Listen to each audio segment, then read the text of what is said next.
I retired and I joined, it was previously AXI Education Solutions, which was a Louisiana-based company, and now we are part of Trafera, and I'm super excited to be here with you guys. So I'm coming to it as both sides of the table, as a person in a district that actually did an IFP initiative, and as a person on the other side as a partner who helps with rolling out those initiatives in the district. And so I'm just going to talk about some of the things that you might want to consider after planning to do your initiatives. So we're going to go ahead and get started, but like Kate said, if you have any questions, please pop them in the chat. Be more than happy to answer them as we're going through. I'm going to go back to the first slide real quick, just to say that if you want a copy of the presentation, the link is down here. It is just tinyurl.com/Trafera IFP. And I'm going to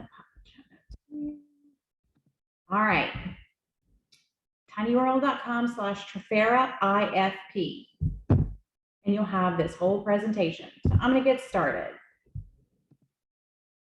All right. So the key question, or the whole focus of this webinar today, is just what are some of the essential considerations you should have when you're planning your IFP initiative? And this is stuff that I've learned through experience, and I felt like I needed to share. And honestly, I'll be honest, when I said I'd do the webinar, I was really worried about like filling up the time and having things to say. And then as I started doing it, I'm worried about, am I going to have enough time to talk about everything that I think people should consider? So I'm going to just talk, but like I said, just pop the questions in the chat. Okay, so consideration number one.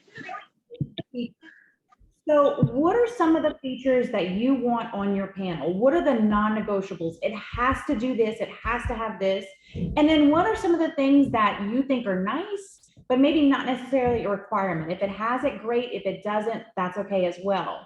And so some of the things like a whiteboard that's built into the flat panel, is that something that your teachers would need? And with that being said, ask your teachers, ask them what are the things that they want their interactive flat panels to have. What are the things that they would need to help make their job a little bit easier? What about the ability to annotate over different sources? And when I'm talking about different sources, I'm talking about like if you have a computer plugged in or a document camera plugged in, do you have the ability to annotate over those different sources, or can you just annotate over things that are being displayed from the panel itself? And that brings up another point of, for the panel, do you want it to be where you have to have a computer plugged in order to function, or do you want the panel to be able to do things on its own without a device connected, where it's a standalone device, which is what most panels are these days? The ability to sync to cloud accounts like your Microsoft accounts or your Google accounts online. Do you want to be able to sync to that where you can open files from there and save files to there as well? Screen recording. Does the panel have the ability to screen record?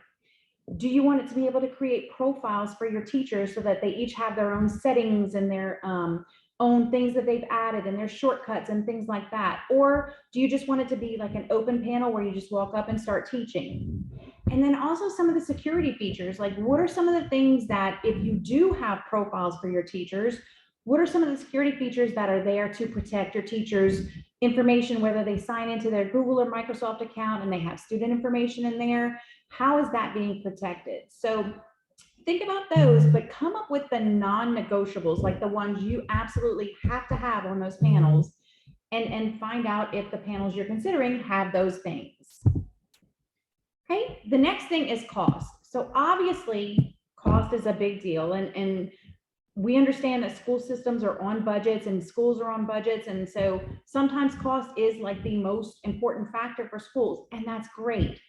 Know that with the different IFP creators and the different brands that they have out there, you're going to have different versions of panels. And so the cost, you may have one that's cheaper and you may have one that's a bit more expensive. And that's usually tied to things like features. And so when you're comparing those in the cost, compare the features that the cheaper version has to the a little bit more expensive version and see, okay, am I okay with this, or do I really need this? And decide whether the features matter versus the costs.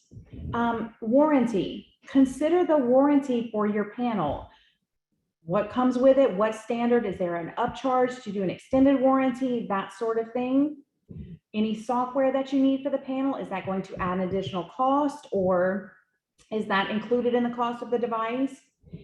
For installation, white glove services. I know we talk about white glove services for devices and Chromebooks and getting them all set up, but you can also have white glove services for your interactive flat panels, like when it's installed, do you need specific reports?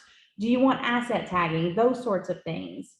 And then support, like what kind of support is available, and also professional development, which is huge. And it's another consideration we'll talk about in more detail. But consider those types of things in the cost of the device to decide, okay, is this something that's worth it to me? Or can I do the cheaper version with the things that are available for that as well? So cost. Okay, y'all, ease of use. How easy is it for your teachers to walk up and touch it and start teaching? Because chances are when your panels are installed, when you do go through you select it and you have them installed in the classroom, you may not have had the professional development prior to the installation. And so they're going to be in your teachers' rooms. They're going to need to use them. How easy is it for them to just walk up, touch it, and kind of figure things out? So that's one thing to consider. The other thing is, how does it work with your digital curriculum or your online tools and things that you use within the district? How easy is it for it to, let's say you use Great Minds or Eureka Math, how easy is it for you to pull up those kind of files and use them on the panel, okay? We want our teachers to feel comfortable with no training, being able to walk up and touch and function to teach until they do get their professional development. So what kind of things are there on that interactive flat panel that make it easy to use? Okay. Okay, this is huge, and I'll tell you, this one comes from being on both sides of this. The classroom setup. So when you're deciding on an interactive flat panel for your school or for your district, think about your classrooms and how it's going to be installed or how it's going to be set up in there. First thing is the wall placement and the size. If you've got something on the wall there now, if you take that down, will the panel size that you choose fit in that area, or will you need to find a different area? What about the size of the classroom and the size of the panel? If you have a smaller classroom, chances are you don't need like an 86-inch panel because that's going to be too big for the small space. So think about the size of the room and the size of the panel that you're considering, and then where that panel is going to go in the classroom, will that size work in that designated spot? The wall type. Sometimes you may want to put it on this wall, and depending on what's on there or what the type of wall is, it may not be able to be set up on there. You can't wall mount it on the material or whatever that's used there, which is fine, but it brings you to the next point of, okay, if I can't mount it, then do I want to put it on a mobile stand? Okay, mobile stands are great because they can be moved throughout the classroom and they can be moved throughout the school, so that's great. And then when you're considering stands, do you want a fixed height mobile stand where once it's set and it's on there, that's the height it stays? Or do you need one like in a lower elementary classroom or a special education classroom that is adjustable where you can bring the height up and down, because those exist as well. This is big too. So most of your interactive flat panels that are out there have the ability to connect to Wi-Fi, which is easy, and they also have the ability to be hardwired. I know in the district that I came from, anything that could be hardwired, we wanted to hardwire it. And so a lot of districts feel that way because the less devices you put on the Wi-Fi, the more Wi-Fi capabilities it has. And so you don't want to kind of bog it down with panels. So if you can hardwire them, great. So when you're looking at your classroom setup, does it have a Wi-Fi or an Ethernet port near where you're going to put the panel? I will tell you, we ended up having to say, okay, it's not going to go there. We're going to have to put an Ethernet port there so that we can put the panel in the best location in the classroom. Same thing with power sources. Do you have a power source close to where you want it to go? Because if not, you're going to have to do some work on the front end or the back end to get those things ready once the panel is installed or prior to installation, so that when it's installed, it can be plugged in and it's ready to go. So those are the sorts of things you need to consider in the classroom themselves. And trust me, we know every classroom is different. on every school campus. And so it would not be a bad idea to kind of do a walkthrough and look at the classes and get an idea of what you need. But when it comes down to it, also being flexible with the installation, because the installation teams may get to your school and it looks like everything's okay. And when they get in there, they realize, oh, like these plugs don't work or this Ethernet port is out.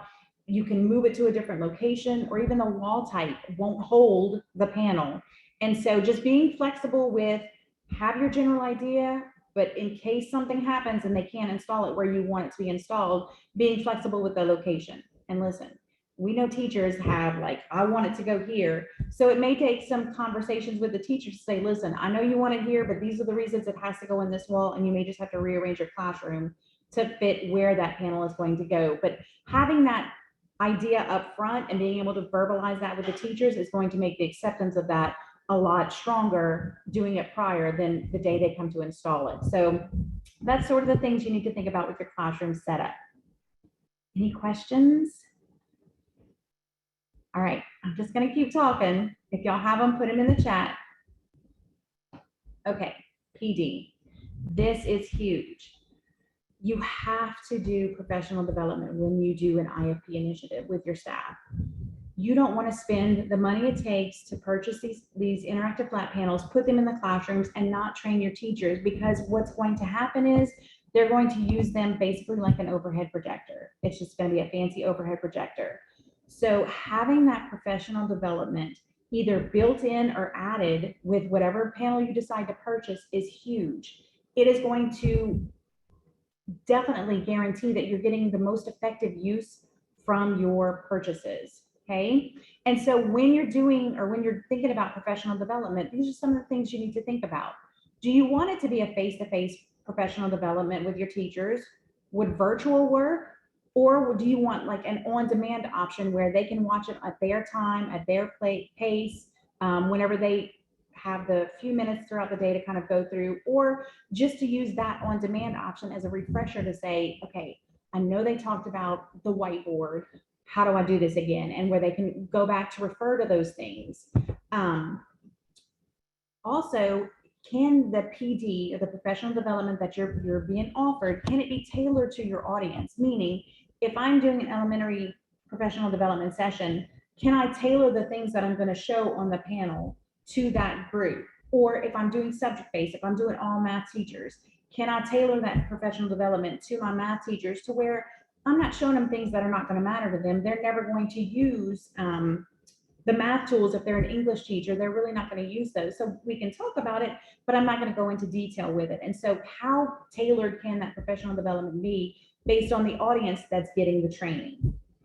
And then do you want to do a train the trainer model where you could have your partners come in, train certain people either on the school campus, or if you're lucky enough to have district technology people that are like instructional facilitators like I was, where you can train them and then they can go out and repeat that training throughout the district.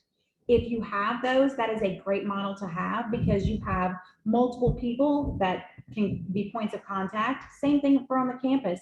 If you've got teachers that are technology efficient and strong in technology that can redeliver that sort of thing, train them, let them get the full training, and then you can break it up into sessions for your teachers that where it's not one big session for everybody. Some districts and some schools are not, they don't have the staff to do that, which is completely understandable. Ideally, we want everybody to be able to have like a instructional facilitator for every school, but we know that's not the reality. And so can we do training the teachers? Absolutely. You just need to decide on how you want that to do. Do you want to take it on a day, whether it's a PD day that's already set, or if you do PLC time or just an hour after school? With the face-to-face and the virtual options, consider this as well. Face-to-face is great because the presenter is in there with them in the room. The problem is the presenter's on the panel showing them the different things and they're sitting and watching. With a virtual session, you can have them in their classrooms watching on a computer screen and clicking along on their panels as the presenter is going through and doing the professional development. So some people just love face-to-face options. Some people prefer virtual, where their teachers can be in the classrooms clicking along. So again, those are some of the considerations to think about when you're talking about professional development with your partners. What's available? What can I do? What will work best for my teachers? What will work best for my staff and my district? Okay, let's just keep talking.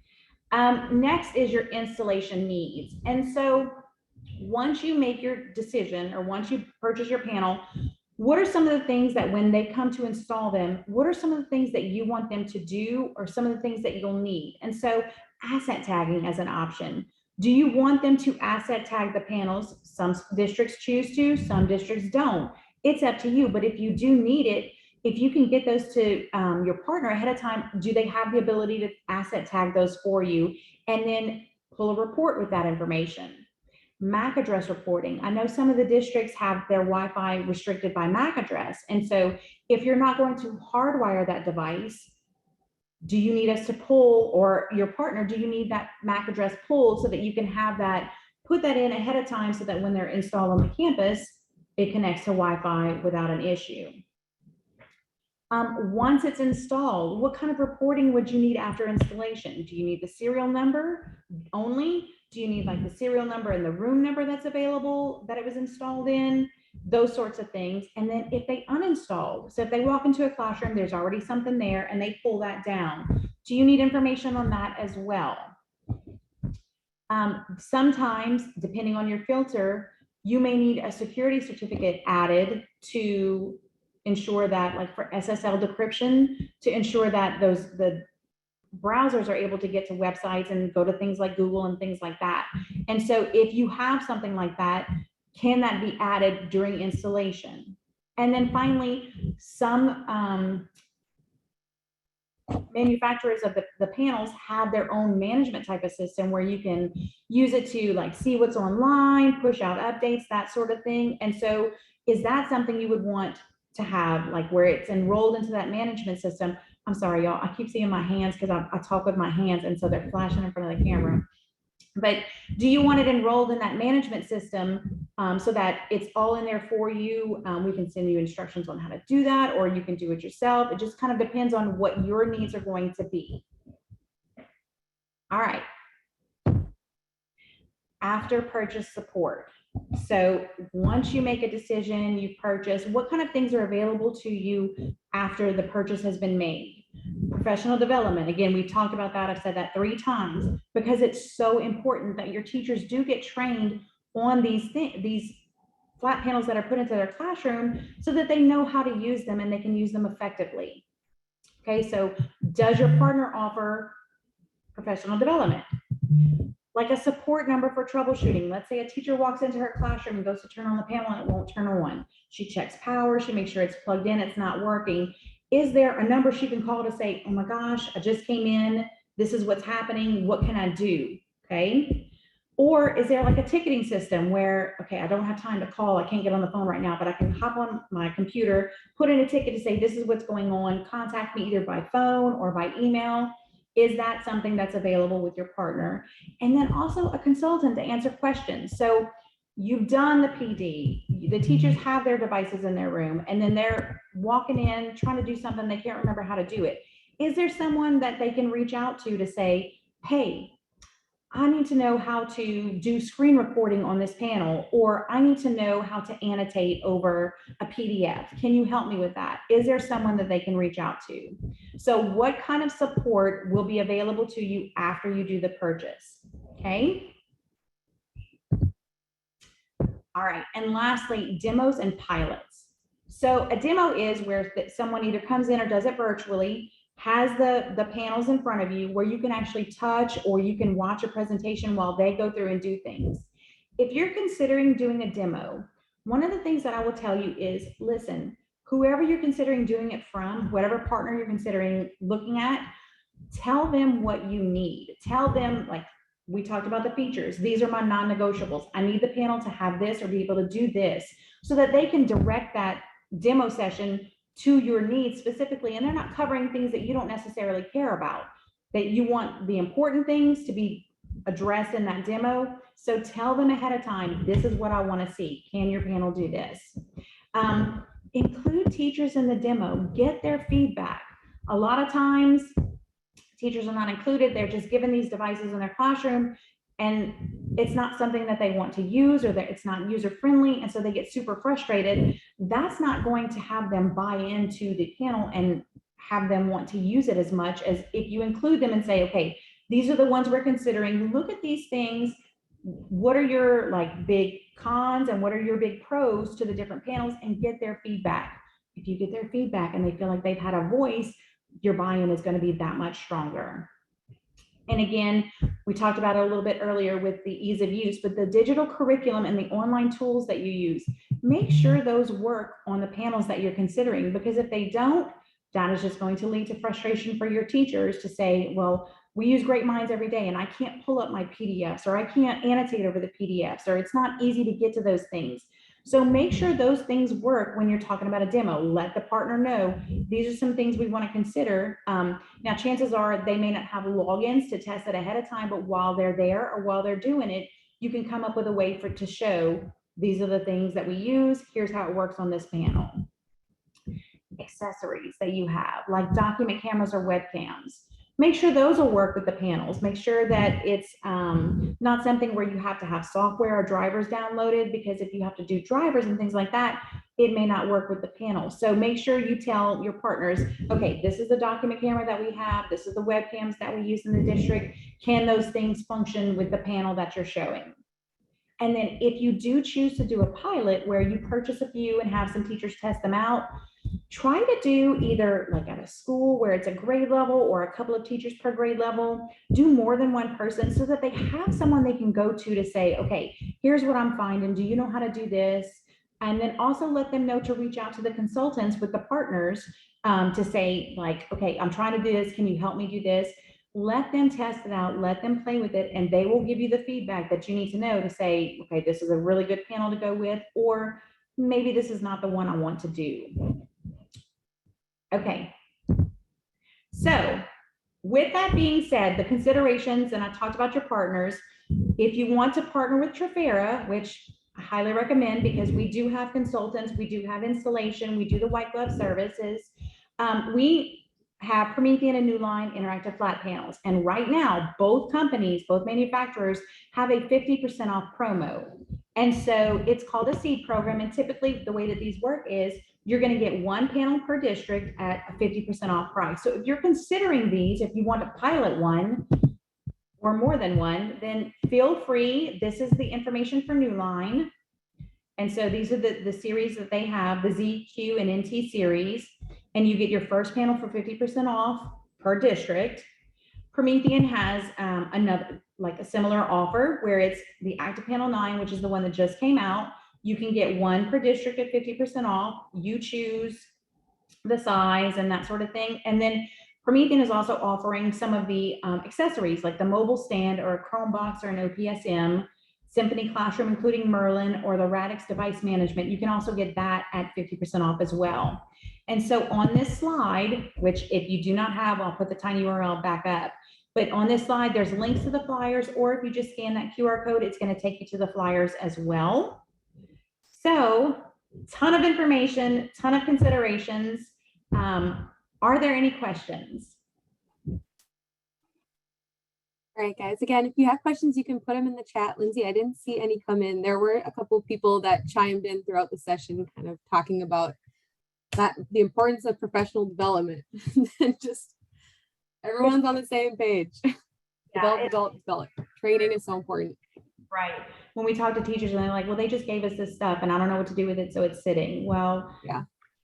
PD is huge, is a huge part of any kind of initiative, not just an IFP, any kind of initiative. Professional development will help ensure that the money that you spent is effective and being used as it should be. Yep, absolutely. Okay, Susan is asking can you just put the links up to the promotions again? Susan, if you want to QR scan those QR codes, you can use that, or Lindsay's posting it in the chat. So whatever's easier for you, probably just clicking on the link. But and I'll do the Promethean second so that you have them both in the chat, and then I'll put the QR codes back up as well. All right, so I think I just launched the poll the exit survey. Lindsay, do you see it? Okay, great. So we have our exit survey up. So again, if you want to get your coffee gift certificate, please take that exit survey before you head out. Otherwise, me and Lindsay will be here to answer any questions. We still have a couple more minutes on the session. So if you have your questions, you can pop them in the chat. You could unmute yourself, or we'll just hang out. We can always just hang out. Thanks again so much, everyone, for showing up for another coffee and combo. Thank you, Lindsay. You really know your stuff. I'm so grateful. I'm so lucky to have you on the team.